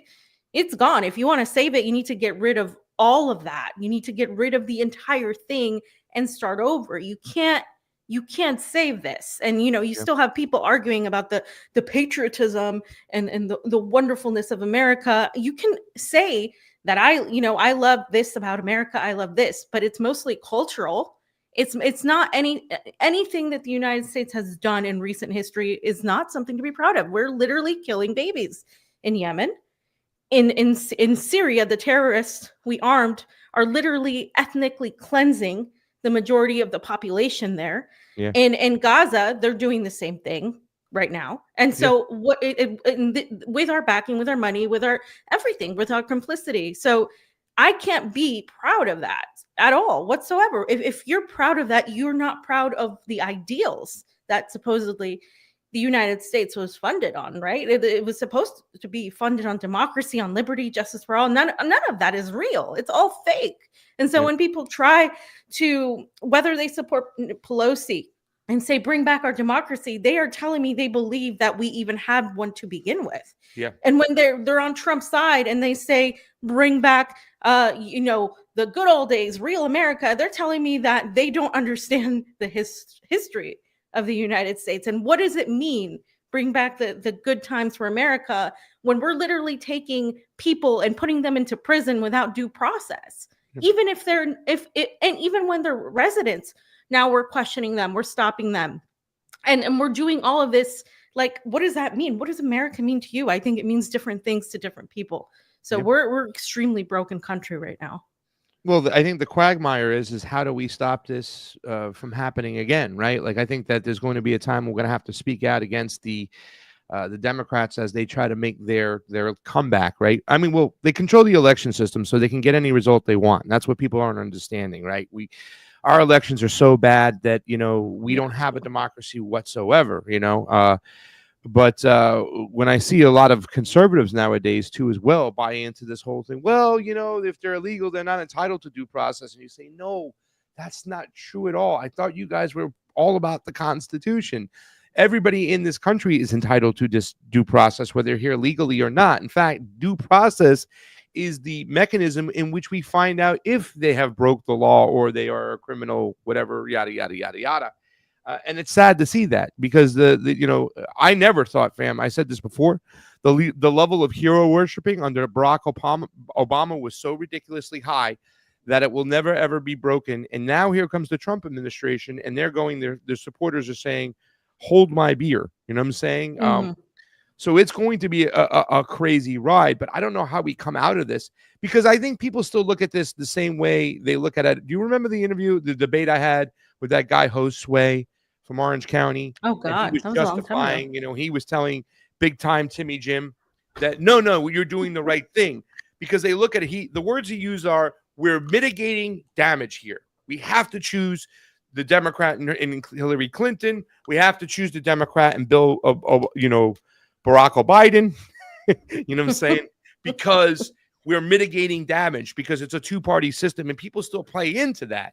So I don't know how we're going to fight that going along, because a lot of those people at the end of the day, they don't know what they're fighting for. But at the end of the day, they are dead set that the choice of the Democrat or the flawed Democrat is still way better than the racist, warmongering neocon and Donald Trump and anybody like him. So I think it's going to be hard to fight that. And they said the same thing on the right. You know what I'm saying? I still have people I know who believe in the fourth industrial revolution. People like Steve and people like T-Lab were saying, okay, this is the fourth industrial revolution. The Great Reset is here. It's going on. And people in our clan are still saying, yeah, but I still would have rather Donald Trump instead of the Democrat, because because it's there are certain things, they're not mutilating kids now or whatever. And we say to them, but wait a second, this is part of a great plan. It's just a handoff to the next one. It really isn't two parties. It's one party working together. It's BlackRock.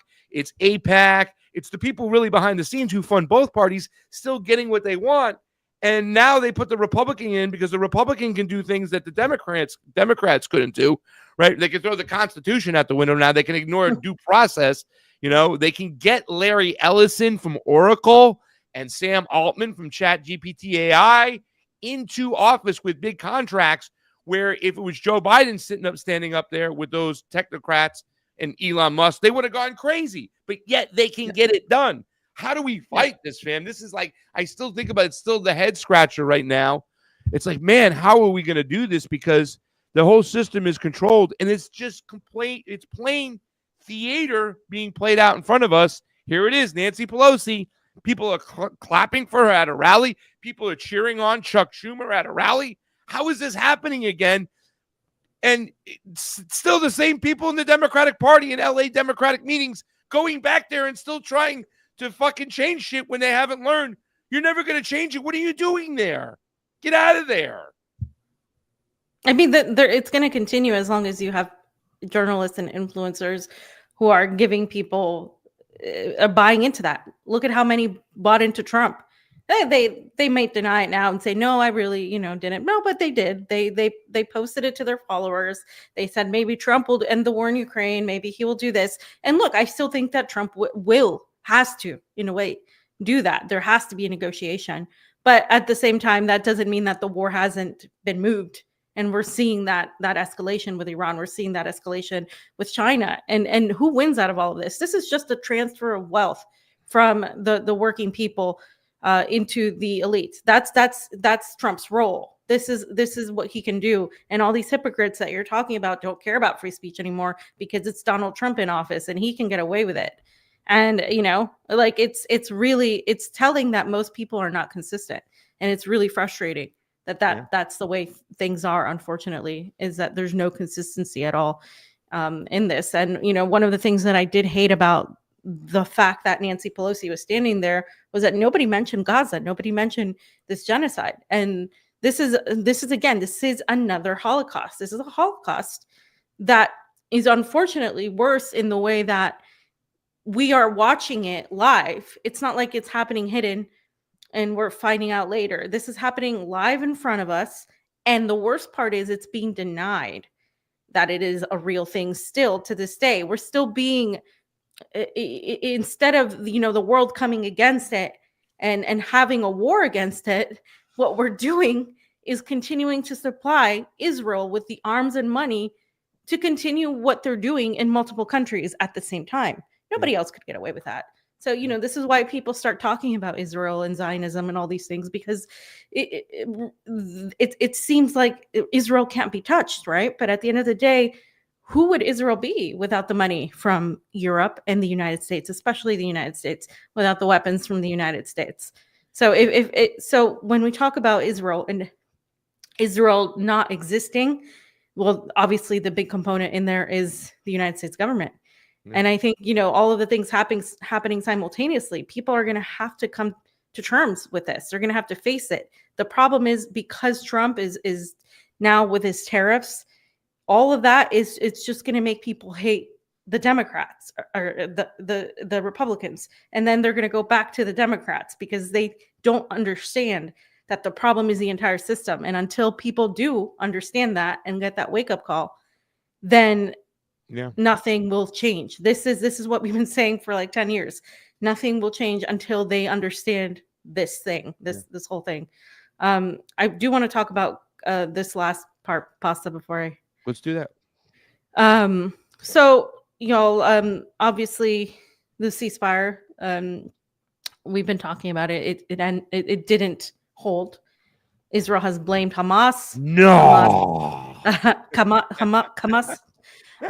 And of course, it's not true. I mean, obviously, Hamas has been at every turn giving in even too much to that point. Everybody has been saying, oh, what Israel's doing is terrible. Let's have diplomatic, you know, discussions. And I'm just sick of that. I'm sick of people wanting to have diplomatic discussions at this stage in the game.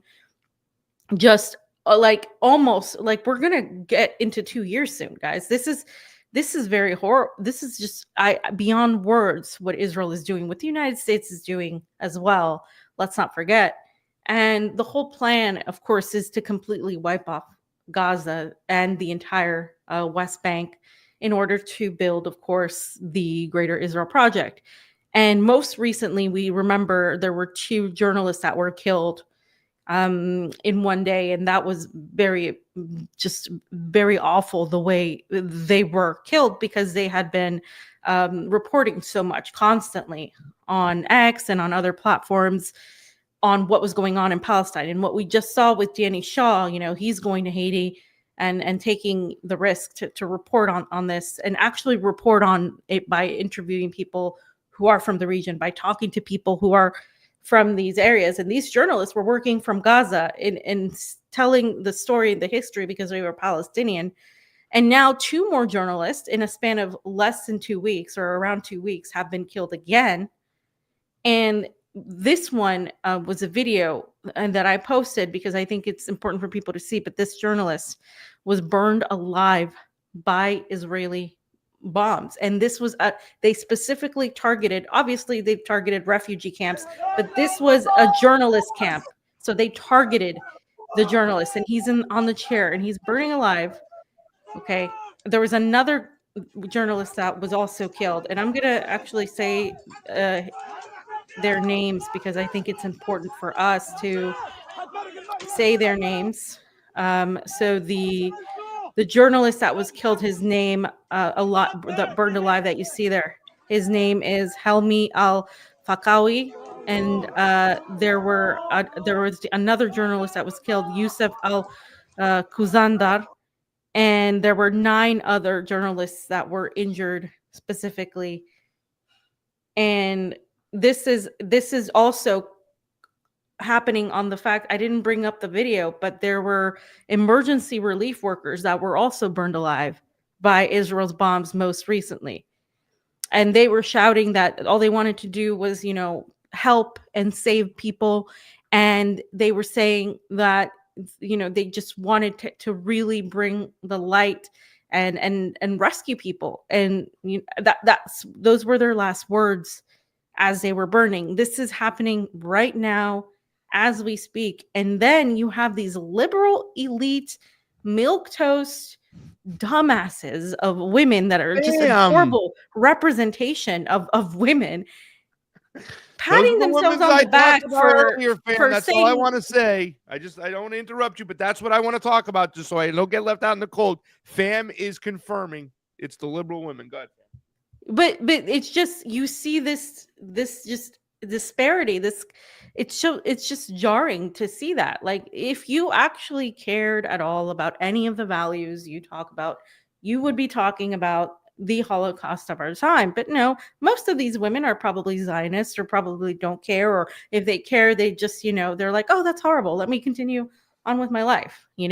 And honestly, I was just in Iceland, and I actually met there were a lot of Americans there, and I met a guy who was talking about what's happening in Gaza. And Iceland's a little bit more, I guess, aware of things, but a lot of the people that go there talk about politics, and I was kind of thrown off because they were talking about Gaza and what was happening, and they were talking about how horrible it is and how horrible things are in the US and the things we're doing. And so more and more people are talking about these things, but it's just crazy how in America, it's a certain sector of people that just, they can't. And so this person said that they left because they couldn't handle being around people who just refuse to address the world going on around them.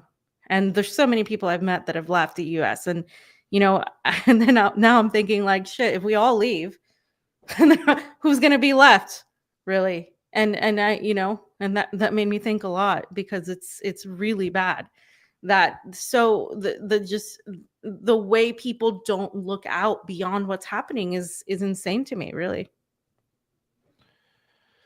I don't know what we're gonna do about it, fam. That's the whole thing. It's just listen. We were demonetized during a time of I don't think was Trump in office, or was it? I It think was Trump Biden. was what was it? Biden when he got in office, when we got demonetized? Yeah. I think we've been. Yeah, I think Yeah. so. Are you sure? Yeah, Biden's been in office 4 years. So yeah.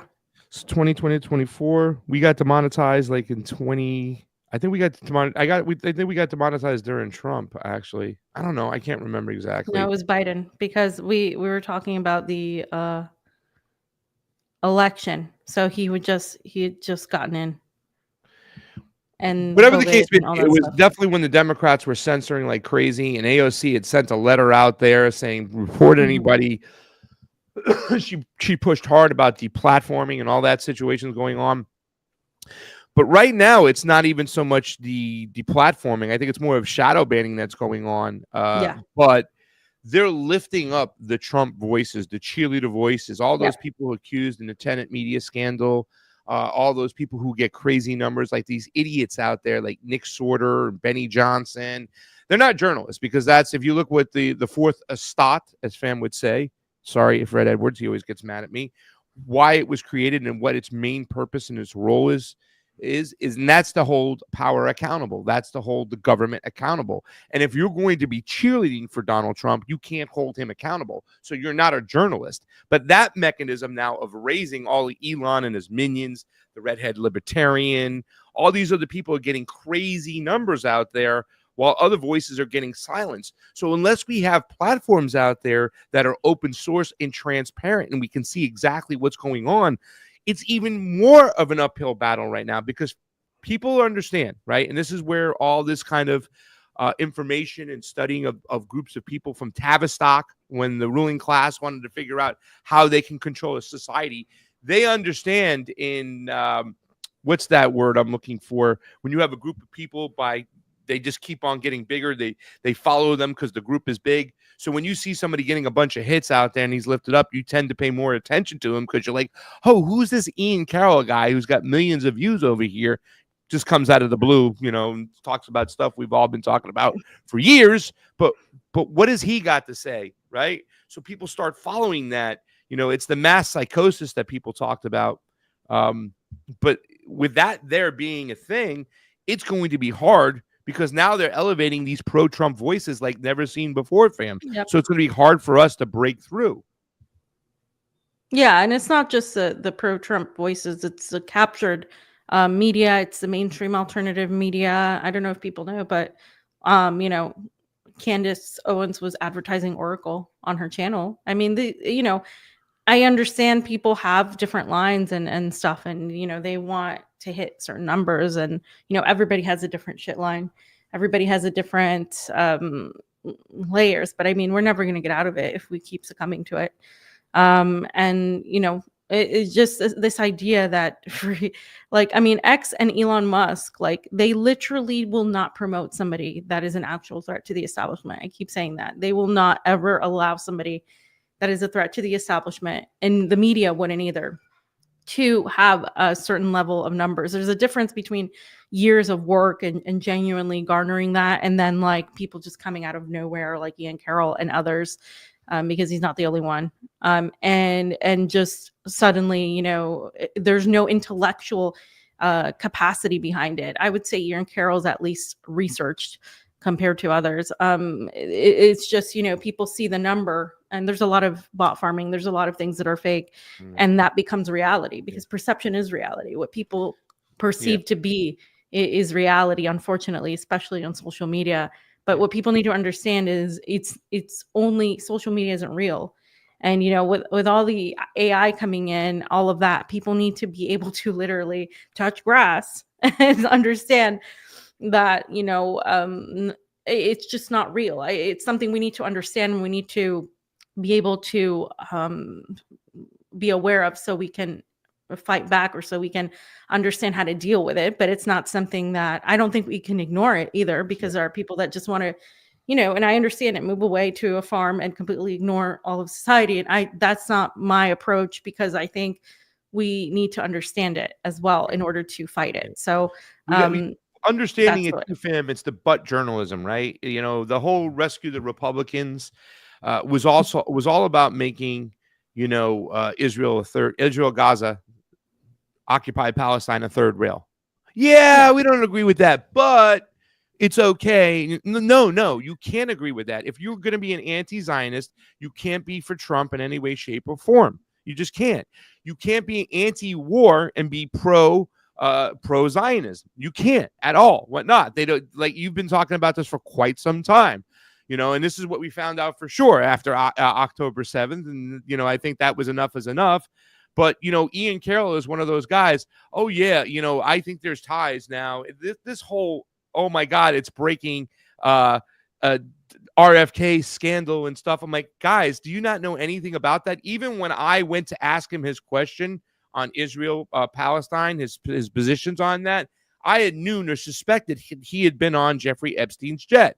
I had suspected that the Mossad, they probably have all these things. Remember, he had this diary, these sexual accusations. Can you imagine what the Mossad has on RFK right now to control him, right? You can't be that smart on all these other things and be that stupid on Israel. So when Ian Carroll makes these situations, yeah, it's really, really bad, but I still think that Donald Trump's an outsider and we should vote for him. Yeah, there's all these possibilities that, RFK is compromised by Mossad, but there's a lot of good things that Maha could do. No. There is no but. If they are compromised, they are only giving you what the system is designed to give you, a couple emotional victories to make you think they're on your side, but they're going to still lead you down the oligarch imperialist avenues. You have to be able to point that out. Something I was a little lax in not being able to point out. Yeah, Fiorella. Yeah, Steve Poikin, and you told me about on RFK, but that's something we need to catch right up on the front. It's the butt journalism. Yeah, Israel and the Zionists are overboard and they're imperialists themselves. But, no, there are no more buts out there, ladies and gentlemen. You got to call for what it is. And Ian Carroll, what I'm saying? David Icke has been owning this guy. And I just met this guy, 7Cs. I met him in Tennessee at the Third Eye Carnival, who's been doing great work on Ian Carroll. Look who Ian Carroll will never talk about. Right? He won't call out Peter Thiel for what they are. And now it's all the stuff he's talking about are things we have talked about for God knows how long. Right? Not us, just the other group of people too. We have talked about things that he's talking about now. And now he's this big sensation. Why? He's designed to lead you down the pathway of darkness. He's designed to make these other things look like a third rail. And he's not the only one. And there's a lot of them online. And there's a lot of them. And that's the reality. But people don't want to see that, because just, clickbait and like Danny said, non-nuanced things are what sells. But when you try to get to the bottom of something, it requires deep level thinking. It requires analysis. It requires you actually understanding, the history of things. And it's not necessarily the most exciting thing, but it is something that needs to be said to be understood. So I do gotta go, Pasta. So we both gotta go. So let's get out of here. It's 2 hours of the show when we said we're gonna make it a quick one today. Fam, anything you want to tell the audience? Anything coming up? Anything interesting? No, nothing. All right, cool. I do, guys. Don't have time. Goes, no, I got my show on Wednesday, guys. What's that? I said just check out my Substack and X as usual. Yeah. Love doing shows with you, fam. We started from the bottom. Now we're here. We saw a lot of old school Convo Couch people that were with us in the very beginning. It was great to see them. I got my show on Wednesday, Drive Time on WBAI New York. It's a live call-in show. I invite you to join us for that. Will we be maybe doing a show on Friday? I don't know. I might be with Matt Weinglass on a show on Thursday. Who knows, guys? We got a lot of things. We're kind of in this transitional. Yes, it is my birthday next week. We're kind of in a transitional kind of phase right now, but we have a lot of things coming in. The thing about it is me and Fiorella have talked. We are not stopping. We are going forth. We don't care about the censorship. We don't care if they try to silence us. We're going to keep fighting forward. Thank you guys for watching. For CheeseSlice on the ones and twos, Fiorella Isabel, Pasta Jardula. This was the Truth Wire. It's time to leave. Truth out. I guess.